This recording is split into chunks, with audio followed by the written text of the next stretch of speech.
দেখুন আজকে সারাদিন আপনারা দেখেইছেন যে আমাদের ইন্ডাস্ট্রির, আমি বারবার বলেছি এটা আমাদের পরিবার। আমি এতক্ষণ প্রচুর মানুষ কাঁদছিলেন, তাদের সঙ্গেই ছিলাম। এটা আমাদের পরিবার, আমাদের শিল্পী, কলাকুশলী, আমাদের ডিরেক্টরস, প্রডিউসার, আমি তাদেরও বলছি, নামটাগুলো সব আলাদা আলাদা। আজকে তারা পরিবারের মতনই ওয়ার্ক করেছেন, সারা দিন তারা আমাদের সঙ্গে ছিলেন। আমাদের টেলিভিশনের কিছু কিছু ফ্যাক্টরস আছে যেগুলো আমাদের সুরক্ষার জন্যে, সেইগুলোকে আলাদা আলাদা করে মেনশন করে তারা একটা জায়গায় এসছেন। এবং আমরা কাজটা করতে গিয়ে দেখেছি হয়তো কিছু কিছু পয়েন্টস আমরা রেখিনি, আলোচনার মাধ্যমে এসছে এবং সেটাতে একটা জায়গায় এসছে যে 15 দিনের মধ্যে আমাদের একটা আর্টিস্ট, টেকনিশিয়ান, টেলিভিশন প্রডিউসার্স সবার মধ্যে একটা লেখাপড়া হবে, এটা সুরক্ষার জন্যে। তারপরে আমরা বসেছি ব্যাক টু ব্যাক আমাদের এখানকার সংগঠন ইম্পা, এখানে পিয়া আছে, মানে উনি আমাদের প্রেসিডেন্ট, চেয়ারপারসন, সেখানে তারাও ঠিকই একই রকমভাবে ভেবেছেন। কে আপনি বসুন,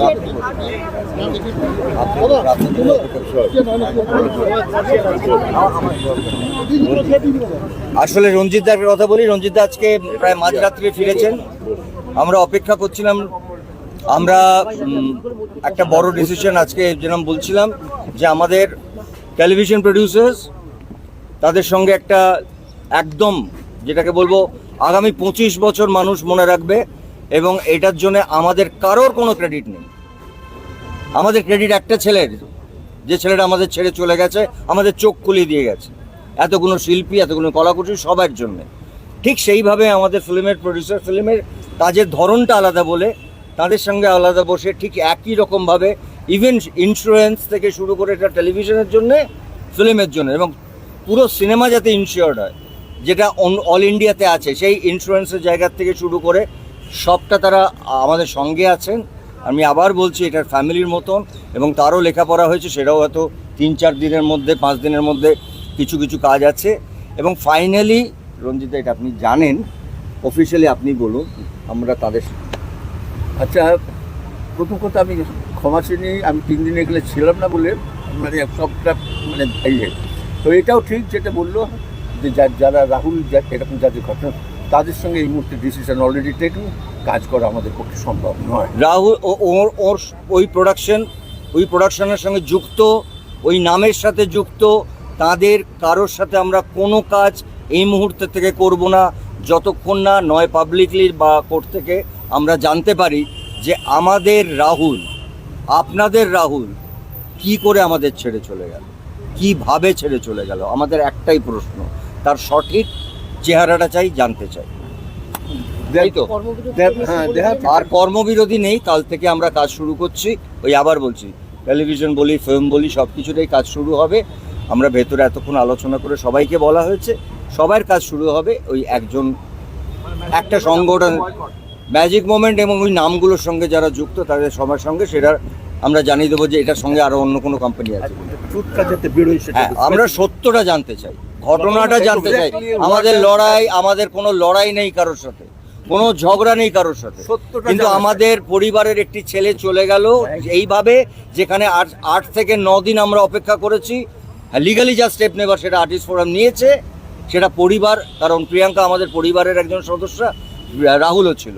কিন্তু তার পরবর্তীকালে আমাদের তো একটা নিজস্ব জায়গা আছে, এটা আমাদের জায়গা, পুরো পরিবার মিলে ঠিক করেছে আমরা এই ওই পরিবারের মানুষগুলোর সাথে কাজ করব না যারা আমাদের পরিবারের একটা ঘরের ছেলেকে নিয়ে গেছে। তাদের বলতে হবে, পাবলিকলি বলতে হবে, এবং ফাইনালি প্রিয়াঙ্কাকে বলতে হবে হ্যাঁ এটা আমি মানলাম। এখনো 9 দিন হয়েছে বলেনি তারা, আপনারা সেটা সবাই জানেন। সত্যিটা জানতে হবে, এক্স্যাক্টলি হোয়াট হ্যাজ হ্যাপেন্ড দেয়ার। এইটা we are interested in that. এইটা অবশ্যই তাদের বলতেই হবে, এক্স্যাক্টলি কি ঘটেছিল, এক্স্যাক্টলি কি ঘটেছিল, এক্স্যাক্টলি কি ঘটেছিল। Thank you. বাকিটা বলো, আমি বলবো। যেই বন্ধ একদিনের জন্য ডাকা হয়েছিল আর্টিস্ট ফোরাম এবং ফেডারেশন, আমরা যৌথ মিলে আমরা ব্যান্ড কালচার বা নন কর্পোরেশন কালচারের থেকে দূরে থাকি, কিন্তু যেই ঘটনাটা ঘটেছে সেটা অস্বীকারও করতে পারবো না। সেই জন্য সেই কোম্পানি বা তাদের ডিরেক্টরসদের সঙ্গে আমরা নন কর্পোরেশনে যাব, যতদিন না ওরা প্রমাণ করতে পারে যে তারা নির্দোষ বা তাদের কোনো দোষ নেই, তাদের কোনো নেই, পার্সোনাল কোনো নেই। এটা হলো একটা দিক যেটা আমি বললাম যে কোনো ব্যান বা এটা আমাদের সিদ্ধান্ত হয়েছে, যেটা বুম্বাদা বলবে, আমাদের যে ডাইরেক্টর যেই আর্টিস্টগুলোকে ব্যান করা হয়েছে, যেহেতু আর আমরা আর্টিস্ট ফোরাম বা ফেডারেশন নই, আমরা একটা ইন্ডাস্ট্রি, একটা ছাদ, এবারে অনেকগুলো আর্টিস্ট ব্যান হয়ে পড়ে আছে এবং অনেকগুলো ডিরেক্টর তারা ব্যান হয়ে আছে। বুম্বাদা আমাকে 72 ঘন্টা টাইম দিয়েছে, 72 ঘন্টার মধ্যে তারা আবার ফিরবে, সেটাই বুম্বাদা আমাকে কথা দিয়েছে। এবং আমাদের যারা আর্টিস্ট যারা কাজ করতে পারছে, কারণ একটা রাহুল চলে যাওয়াতে আমরা বুঝতে পেরেছি কে শুধু চলে যাওয়া নয়, কাজ না করতে দেওয়াও একটা একটা একটা এমন একটা কষ্ট, সেইটা আমার মনে হয় কি যাদের কাজ নেই তারা বুঝতে পারবে। তো সেই সিদ্ধান্ত আজকে নেওয়া হলো যে যারা যারা ব্যান আছে তাদেরকে 72 ঘন্টার মধ্যে বুম্বাদা কী করবে, স্বরূপের সাথে কী কথা বলবে, সেটা তাদের ডিসিশন। 72 ঘন্টার মধ্যে তাদের ব্যানটা তুলে নেওয়া হবে বলে আমাকে কনফার্মেশন দিয়েছে। Thank you so much. Bumba কোথায়? বুম্বাকে একটা কথা বলা যায়। বারবার একটা কথাই বেরিয়ে আসছে সেখান থেকে যে রাহুলের মৃত্যুতে আমরা মানে আমাদের ভেতরটা পুরো ভেঙে চুরমার হয়ে গেছে। ফলে আমরা নিজেরা জানি না কিভাবে নিজেদেরকে মানে চোখের দিকে তাকিয়ে আমরা কথা বলতেও পারছি না যে মানে এত কষ্ট হচ্ছে যে একটা ছেলে এইভাবে প্রাণ দিল অ্যাক্টিভ শুটিংয়ের মাঝখানে। সেটা আমাদের কাছে সবার কাছে একটা বড় কনসার্নের জায়গায় দাঁড়িয়েছে যে সত্যি আমাদের সেফটি আর সিকিউরিটি জায়গাটা কতটা কায়েম রাখতে পারছি আমরা আমাদের শুটিং যখন অ্যাক্টিভ থাকছে। তো সেইখানে আজকে প্রভূত টেলিভিশন প্রযোজকদের সাথে EIMP এর প্রযোজকের সাথে মানে ফিল্ম এবং টেলিভিশন তাদের সঙ্গে মানে বিস্তারিত আলোচনা হয়েছে এবং আমরা একটি সিদ্ধান্তে পৌঁছেছি যে ইন্স্যুরেন্স ইজ মাস্ট। মানে সে প্রত্যেকটা অ্যাক্টার্স, টেকনিশিয়ানস এবং প্রত্যেকের জন্য এবং প্রডিউসার মানে সবাই ইনক্লুডেড এর মধ্যে, কোনো ভাগাভাগি নেই।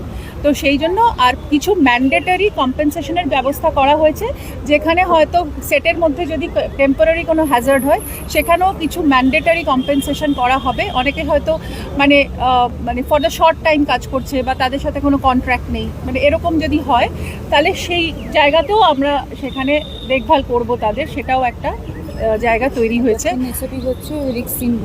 হ্যাঁ, আর যতদিন SOPটা তৈরি না হচ্ছে 15 থেকে 30 দিন লাগবে সমস্ত কিছু টেকনিক্যালি ডিটেলসগুলোকে ফ্রেমওয়ার্ক করতে উইথ আ লিগাল অ্যাডভাইসার। ততদিন ওই রকম রিস্কি জোনে কেউ শুটিং করবে না। কোনো রিস্ক ইনভলভ কোনো শুটিং থাকলে সেখানে কেউ শর্ট দেবে না। আপাতত এটাই নিয়মটা করা হয়েছে। আর সত্যি কথা বলতে কি রাহুলের এই পুরো এফেক্টটা কিন্তু আমাদের কাছে একটা বড় একটা লড়াইয়ের জায়গা তৈরি করেছে এবং আমরা এই পারপাসটাকে ডিফিটেড হতে দেব না। আমরা সবাই মিলে একটা জায়গাতেই লড়ছি, কারণ ও হয়তো আমাদের চোখে আঙুল দিয়ে দেখিয়ে দিয়েছে যে আমরা কতটা মানে কতটা আনসেফ, মানে কতটা আমরা নিরাপদহীনতা আমাদের গ্রাস করেছে।